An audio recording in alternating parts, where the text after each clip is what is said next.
boy suddenly removed his hat and merely glanced at the classmate behind him. Instantly, the classmate turned into a stone statue. This was Nevermore Academy. Since Annie defeated the demon and saved the academy, all the students had idolized her. Even the headmaster personally invited Annie to the bonfire party and asked her to speak as an honorary student. But Annie had no interest in any of this. She returned to her dormitory and exchanged gifts with the werewolf girl. The werewolf girl gave Annie a black t-shirt, while Annie gave her a ragdoll found at a murderer's hideout. I mean, it is a little creepy, but the curls are super soft. It's made from real human hair. Annie planned to continue working on her novel when a knock suddenly sounded at the door. As Annie opened it, an arrow shot into the room with a photo attached. Clearly, someone was targeting her. Annie picked up the photo and activated her psychic abilities. Strangely, Annie couldn't perceive the person's appearance, and black blood began to flow from her eyes. Meanwhile, a private detective was taking photos outdoors, completely unaware he was being watched by a red-eyed crow. As the crow let out a piercing cry, a large flock of crows suddenly appeared and began viciously attacking him. The detective quickly fled to his car, but when he looked back, he saw a horrifying sight.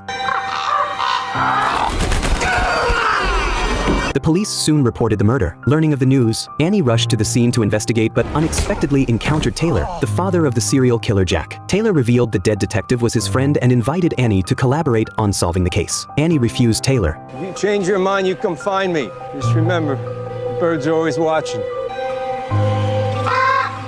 Returning to her dorm, Annie discovered the manuscript of her novel was missing. A printed photo of herself and a letter appeared in her printer. The thief informed Annie they would burn her novel at the bonfire party. Annie hurried to the bonfire site and found another note left by the thief. Following the thief's instructions, Annie crawled inside the woodpile. Just then, the headmaster announced the party's start and launched a fireball that ignited the woodpile. As the flames reached a wooden bird decoration, the students activated their abilities. Astonishingly, the flaming bird took flight. Fortunately, Annie finally found her manuscript. The headmaster invited Annie to speak on stage, mentioning he had prepared a gift, a poster of Annie laughing. The students applauded, but Annie couldn't accept it. She grabbed a torch and burned the poster. The bonfire party ended early as a result. On the way back to the dorm, the werewolf girl chased after Annie, demanding to know why she ruined the party. But the moment the werewolf girl touched Annie's shoulder, Annie's consciousness suddenly entered a graveyard. Many crows circled overhead, and shockingly, one tombstone bore the werewolf girl's name. Back in reality, blood flowed from Annie's eyes again, and her body convulsed violently on the ground. Annie had foreseen a terrifying future.